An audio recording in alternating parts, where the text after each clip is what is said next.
Hello viewers, నేత్ర ఛానల్కు స్వాగతం. పేదల కళ నెరవేరనుందా? గృహం లేని నిరుపేదలకు ఇండ్లు కట్టించి ఇచ్చే బాధ్యతను కాంగ్రెస్ ప్రభుత్వం మీదేసుకున్నట్టుగా తెలుస్తుంది. అయితే ఒక పక్క ఈ రుణమాఫీలు చేస్తూనే పలు సంక్షేమ పథకాలను అమలు చేస్తూనే మరోపక్క అప్పులను కూడా కడుతూ ఏదైతే 6 గ్యారెంటీలు ఉన్నాయో అవి అమలు చేసే దిశగా చాకచక్యంగా కాంగ్రెస్ గవర్నమెంట్ అడుగులేస్తున్నట్టుగా మనకు అర్థమవుతుంది. ఇటు పెన్షన్లు కానీ వాటిని ఏరేసే దిశగా అది చేస్తూనే బ్యాంకు రుణాలను కూడా మాఫీ చేస్తూనే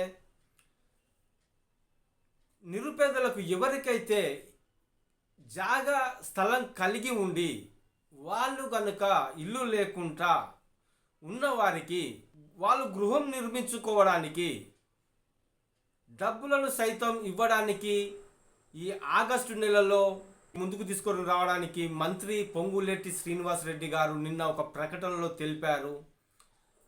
ఈ ఇందిరమ్మ ఇళ్లను నిర్మించిన ఇళ్లను కూడా వివిధ వర్గాల వారికి వెంటనే పంచుతామని చెప్పడం జరిగింది.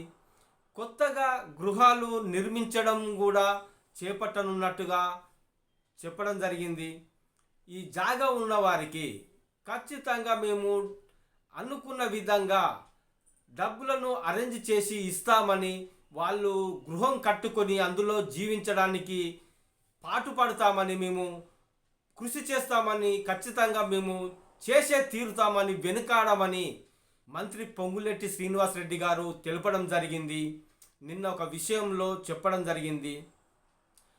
ఇది ఫస్ట్ విడతగా, ఇక నెక్స్ట్ విడతగా చేయాలనుకుంటే అసలు లేని వారికి, స్థలం లేని వాళ్ళు కూడా ఉంటారు కదా, వారికి కూడా రెండో విడతగా వారికి కూడా స్థలాన్ని చూపించి ఇల్లు నిర్మించి ఇవ్వడానికి ప్రభుత్వం వెనకాడేది లేదు అని సీఎం రేవంత్ రెడ్డి గారు కూడా తెలపడం జరిగింది. చూద్దాం, ఈ ఆగస్టు నెలలో మేము ఈ 2 లక్షల రుణమాఫీ అయిన వెంటనే, అది 2 లక్షల రుణమాఫీ చేసిన వెంటనే ఈ పింఛన్లను, ఈ నూతన గృహాలను వెనువెంటనే అమలు చేస్తూ ముందుకు కొనసాగుతామని కాంగ్రెస్ సర్కారు తెలపడం జరిగినది. ఎవరైనా మీకు సంబంధించిన వారు ఎవరైనా ఉంటే, గృహం లేని వారు ఉంటే దీనికి తగ్గ డెసిషన్ మీరు తీసుకొని ఏ పత్రాలు కావాలో వాటిని సిద్ధంగా ఉంచుకోవాల్సిన బాధ్యత మీ దగ్గర ఉంది. మీరు గృహం లేని వారైతే, కిరాయికి ఉన్నవారికి కూడా, ఎవరైతే మీకు సొంత జాగా ఉండి కూడా అందులో నిర్మించుకోవడానికి డబ్బులు లేని కారణంగా వివిధ ఇళ్లలో మీరు కిరాయికి ఉన్నవారికి కూడా ఈ అవకాశం ఉన్నదని మీరు గ్రహించుకోండి.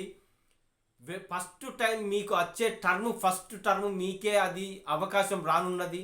ఎవరు కూడా మిస్ చేసుకోకుండా మీరు ఈ వార్తను కూడా, ఈ వీడియోను కూడా అందరికీ షేర్ చేయండి. ఒక్కరికైనా ఈ విషయం తెలిస్తే వాళ్ళు కూడా సంతోషపడతారు. ఇది మిస్ చేయకుండా మీరు కూడా వినియోగించుకోండి. వినియోగించుకోవాల్సిన అవసరం మనకున్నది కాబట్టి ఖచ్చితంగా వినియోగించుకోండి, కొట్లాడి తెచ్చుకోండి. కాంగ్రెస్ గవర్నమెంట్ మంచే చేస్తుందనే నమ్మకం కూడా మనలో కలుగుతుంది ఇప్పుడిప్పుడే. ఆ నమ్మకాన్ని మనము కాపాడుకుందాం. ఈ సంక్షేమ పథకాలను ఒకటెనక ఒకటి ఎవరికి సాధ్యం కాదు అని అనుకునే టైంలోనే ఒకటి వెనుక ఒకటి తీసుకురావడం అంటూ జరుగుతుంది. మంచే చేస్తుందని మనకు నమ్మకం కుదిరే విషయంలోనే ఉన్నట్టుగా మనకు అనిపిస్తుంది. ఖచ్చితంగా అందరూ వినియోగించుకోండి. ఓకే.